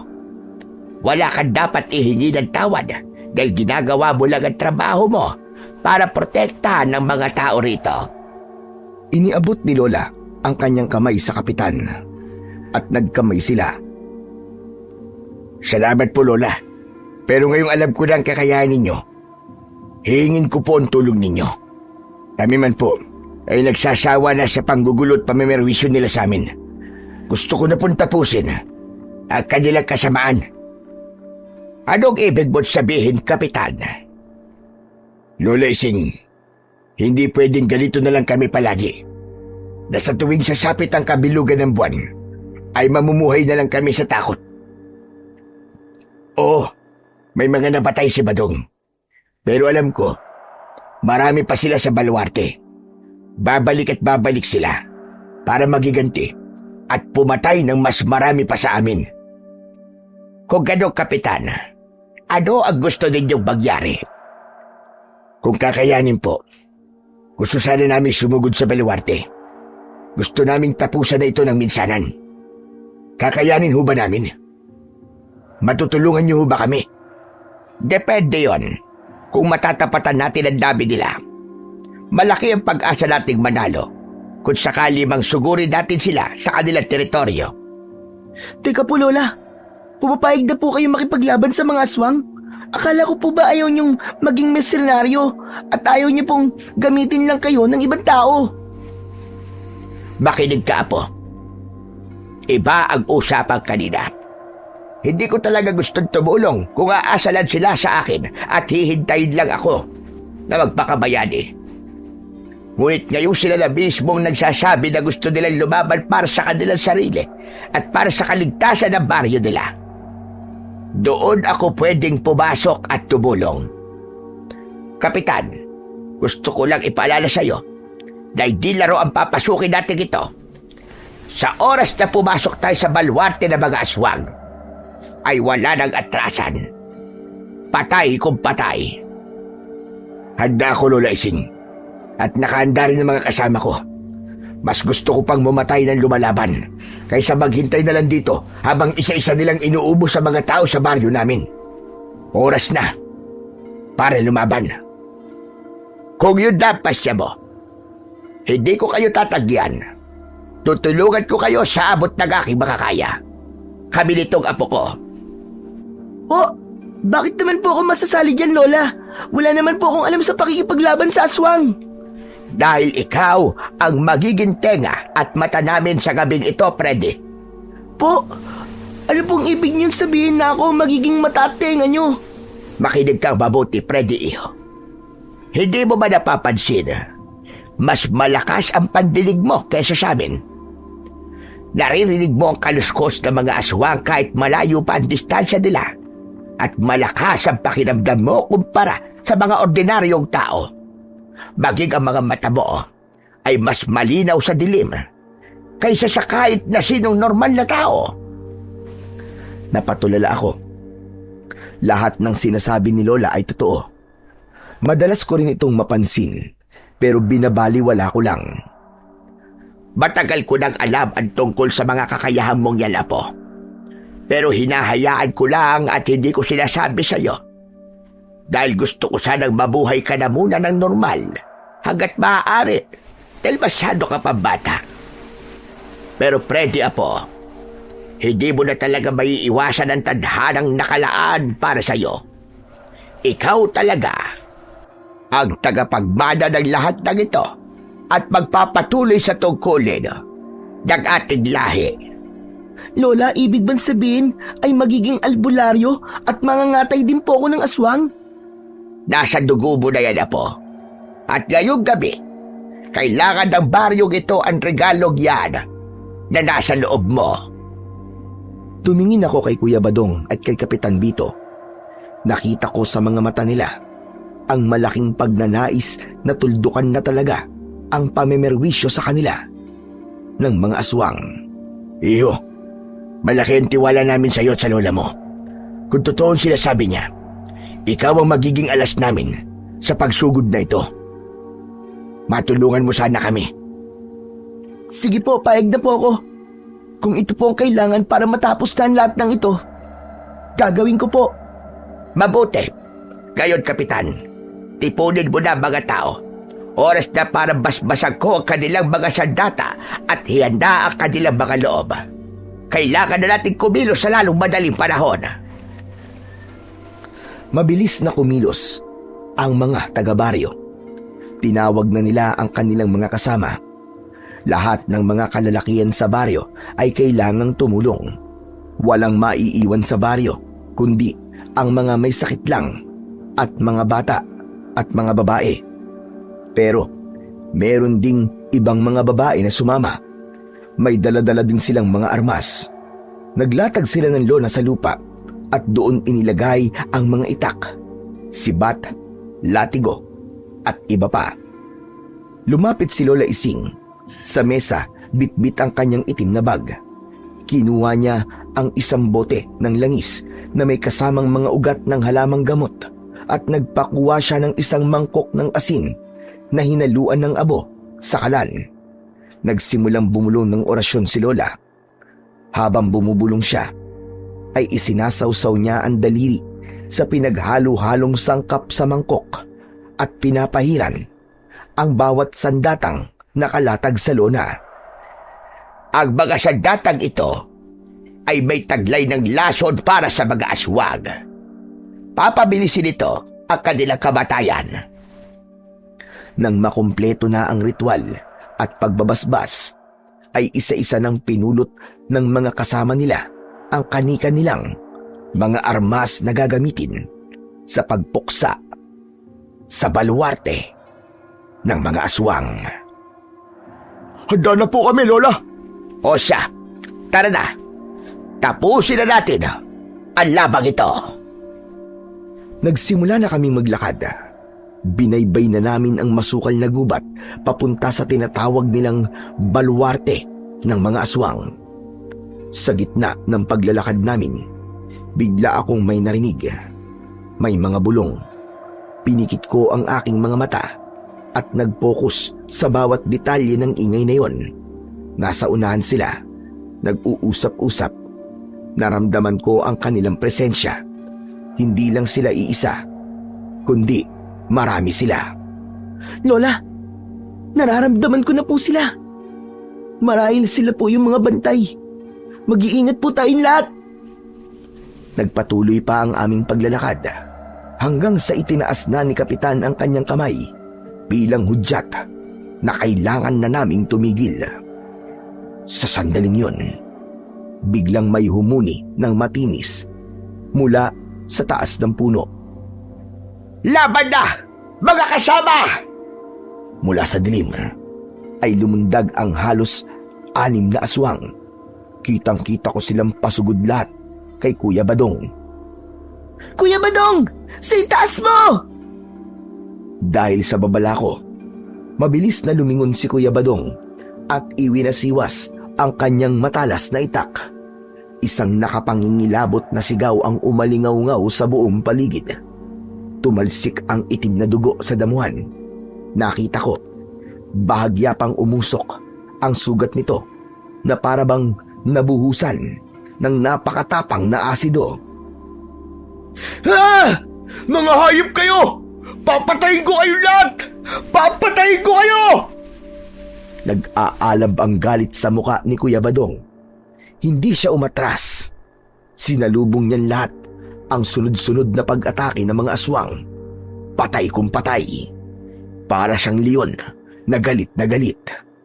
Samantala, ang iba pang mga kalalakihan ay nagsimula na ding makipagbakbakan. Magulo, madugo, at puno ng hiyawan ang naging labanan. Kapitan, sa kanan mo! 3 po sila nagtatangka na lumapit sa'yo! Lumingon si Kapitan Vito. Iwinasiwas ang hawak niyang buntot pagi. Freddy, sabihin mo sa akin, may nakikita ka pa bang ibang aswang? Lola, nasa may dulo po ng talayban. Nag-aabang po siya doon. Pagkasabi ko nun, ay may isang dambuhalang nilalang na halos 7 talampakan ng taas at may mga sungay.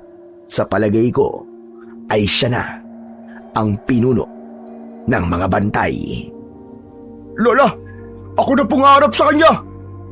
Kahit mas malaki ang kalabang nasa harapan niya, ay hindi siya nagpatinag. Mabilis niyang itinarak ang dala niyang itak sa batok ng aswang, pero laking gulat niya nang hindi man lang tumagos ang sandata niya. Masyadong makapal ang balat nito. Gamitin mo ang medalyon, iho! Idikit mo yon sa kanyang balat! Naalala niya ang agimat na nasa kanyang leeg. Hinawakan niya yon at idiniin sa batok ng aswang. Sinabayan naman ito ng orasyon ni Lola Ising. Nagwala ang aswang. Nagpupumiglas pa ito. Pero makalipas lamang ang ilang sandali, unti-unti na din itong namatay. Kuya! Sa palan mo! Tumalon ka! Sa huling segundo, tumalon siya at pagbagsak niya, binaliktad niya ang itak at itinarak ito sa leeg ng gumagapang na aswang.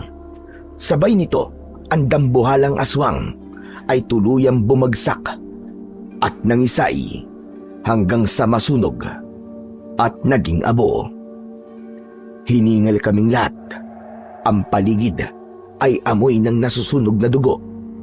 5 sa mga aswang ang napatay. Ang iba ay agad na nagsitakas. Magpatuloy tayo. Huwag nating hayaan na makapaghanda pa sila.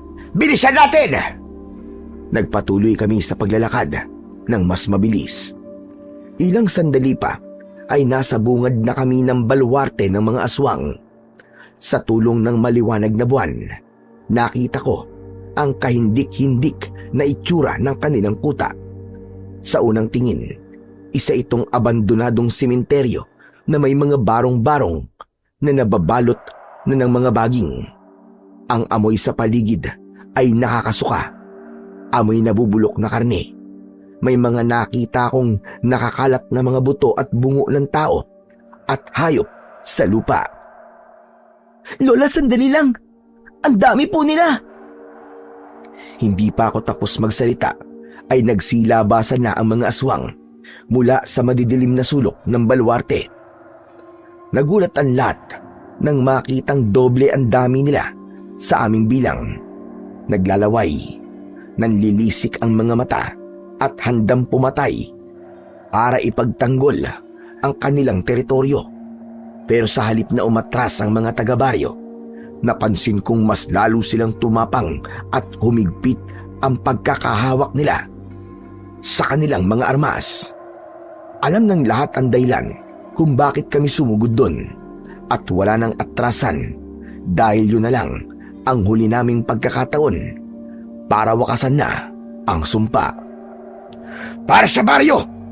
Sugod mga kasama! Nagsimula na ang gera sa baluarte. Sumugod na sila sa mga aswang. Si Kuya Badong at si Kapitan Vito ang nasa harap at walang takot na sumagupa sa mga nagwawalang halimaw. Prede, hanapin mo ang pinuno nila. Ituro mo sa akin kung nasaan siya. Pinikit ko ang aking mga mata at hinanap ang kanilang pinuno. Ginamit ko ang aking pandinig upang matukoy kung nasaan siya. Kakaiba ang ungol na lumalabas sa kanyang bibig. Mas mababa, para bang nanggagaling sa ilalim ng lupa. Nandun po siya sa itaas, Lola. Yung may suot po na pulit-pulit na itim na kapa. Siya po ang pinuno nila. Halos sabay-sabay na napatingin sa itaas si Lola Ising at Kuya Badong. Doon sa tuktok ng gumuhong pader ng baluarte, nakatayo ang isang nilalang na mas malaki at mas nakakatakot kaysa sa iba. Badong!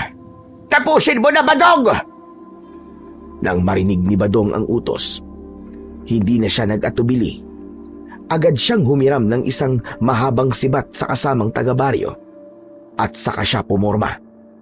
Sa isang iglap ay ibinato niya ng buong lakas ang sibat diretso sa dibdib ng halimaw, pero bahagyang nakaiwas ito at nadaplisan lang ang kanyang balikat. Isang malakas na sigaw ang pinakawalan ng pinuno nila bago ito nawalan ng balanse at bumagsak mula sa itaas. Lumapit si Lola Ising sa pinuno. Inilabas niya ang isang maliit na bote ng binditadong langis at ang kanyang sariling medalyon. Kitang-kita ko ang maitim na usok na lumalabas mula sa sugat ng aswang na yon. Hindi ko alam kung ano ang gagawin ni Lola, pero hindi naging madali ang lahat. May mga aswang na handang ipagtanggol ang kanilang pinuno. Kaya naman, tumulong na si Kuya Badong at Kapitan Vito. Gumamit sila ng itak at latigo para mapigilan ang mga aswang na gustong saktan si Lola Ising. Tapusin na natin ito. Ikaw na nagpasimuno ng lahat ng kaguluhan dito. Pagbabayaran mo ang lahat ng kasalanan mo sa mga taong ito. Sinaboy ni Lola ang langis sa mukha ng pinuno ng mga aswang at itinapat ang medalyon sa noo nito. Isang nakakasilaw na liwanag ang biglang sumabog. Ang pinuno ng mga aswang ay nangisay at nagsimulang masunog ng dahan hanggang sa tuluyan ding naging abo sa aming harapan. Nang mamatay ang kanilang pinuno, ang mga natitirang aswang ay kanya-kanya ng pulasan. Nahabol pa nila ang iba at napatay, pero may iilan na nakatakas. Ngunit alam namin na kahit kailan ay hindi na sila babalik. Ilang sandali pa, unti-unti nang sumikat ang haring araw sa silangan. Mga kasama, tapos na. Tapos na ang ating kalbaryo. Tama ka, Kapitan. Tapos na nga. Lola Ising, salamat ha. Maraming salamat po sa tulong nyo. Sa wakas, malaya na po ang baryo namin. Tumingin sa akin si Lola Ising at ngumiti ng bagya. Nang masiguro namin na lahat ng mga naroroong aswang ay wala ng buhay, nagsimula na kaming maglakad pabalik sa baryo. At pagdating, agad kaming sinalubong ng mga taga-baryo na naghihintay sa labas. Nagsimula silang magsigawan sa tuwa nang makita kaming paparating. Makinig kayong lahat, mga kababaryo. Ngayong araw na ito ay tapos na ang kalbaryo natin sa mga aswang. Wala na ang mga aswang sa baluarte. Malaya na tayo, mga kasama. Masayang masaya ang lahat. Agad na naglabas ng pagkain ng mga tao at isang masayang salo-salo na parang piyesta ang naganap sa gitna ng baryo.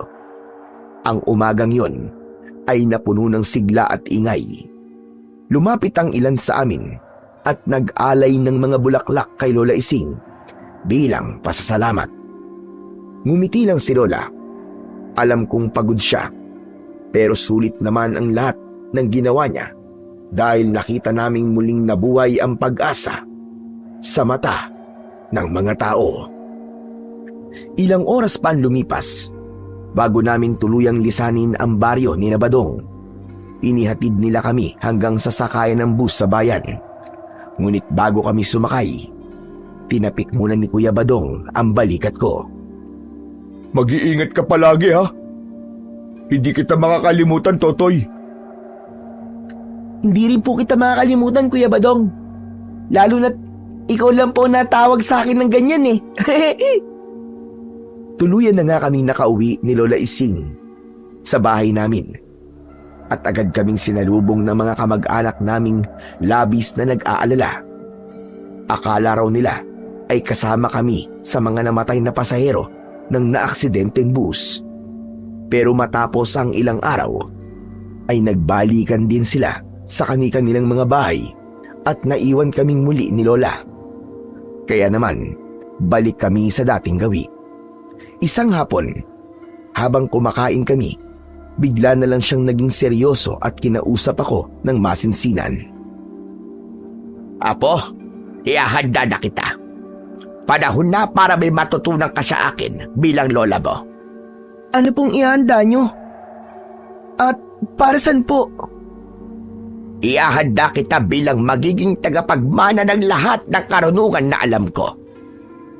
Kapag wala na ako, ikaw ang magpapatuloy, Apo, sa mga tungkulin ko bilang isang albularyo. Pero La, hindi ko po alam kung kaya ko eh. Nakita ko po kung gaano kadelikadong ginagawa nyo.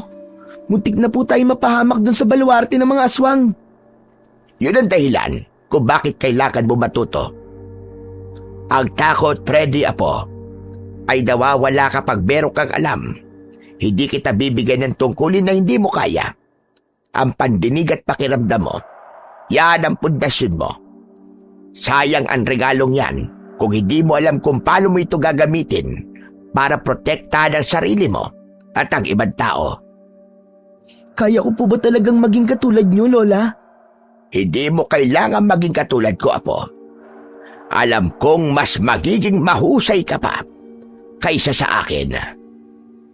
Simula ng araw na yon, nang tanggapin ko ang responsibilidad, doon ko naintindihan na hindi na ako babalik sa dati kong buhay bilang isang normal na bata lang. Tinuro niya sa akin ang lahat ng mga bagay na dapat kong matutunan. Dahil doon ay mas lalo kaming naging malapit ni Lola sa isa't isa. Si Lola Ising ay pumanaw 5 taon matapos ang nangyari sa baluarte. Hindi siya naghirap.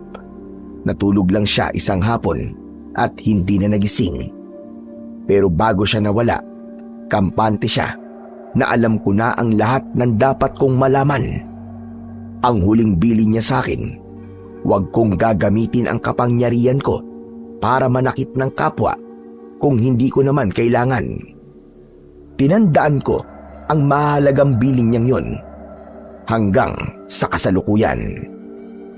Sa ngayon, Sir Blair, ay nakatira pa rin ako sa baryo namin kasama ang aking pamilya.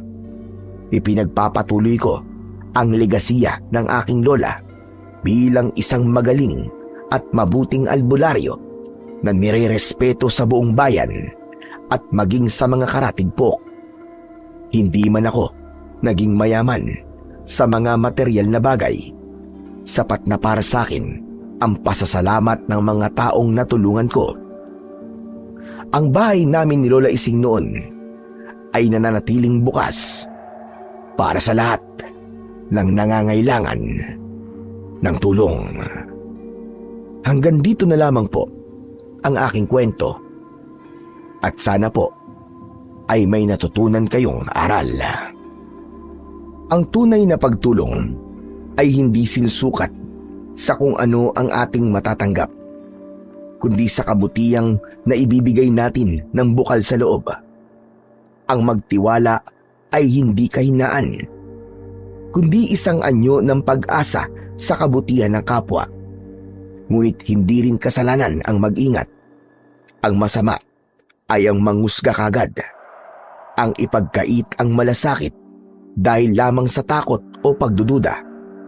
Kapag tumulong tayo ng walang hinihinging kapalit at nagbigay ng tiwala na walang pag-iimbot, nagiging daluyan tayo ng liwanag na kayang magpagaling ng sugat na hindi nakikita ng ating mga mata. Ang sabi nga sa Kawikaan, Kabanata 11, Talata 25, ang mapagbigay na tao ay giginhawa at ang nagpapainom sa iba ay siya ring paiinumin. Ayon din sa Mateo, Kabanata 7, Talata 1 hanggang 2, huwag kayong mangusga upang kayo'y huwag husgahan, sapagkat sa hatol na iyong ihahatol ay kayo rin ang hahatulan. Maraming salamat po sa inyong walang sawang pakikinig at pagsuporta sa aking mga YouTube channel na The Voice Addict at Apong Isaac.